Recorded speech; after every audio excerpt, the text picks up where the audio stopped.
country back.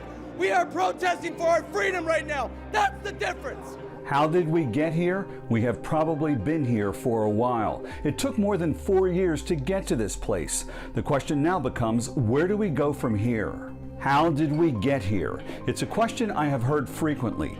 Broken glass and the shattering of something sacred. A pandemic where politics take precedent over a prescription for care. Rising racial tensions.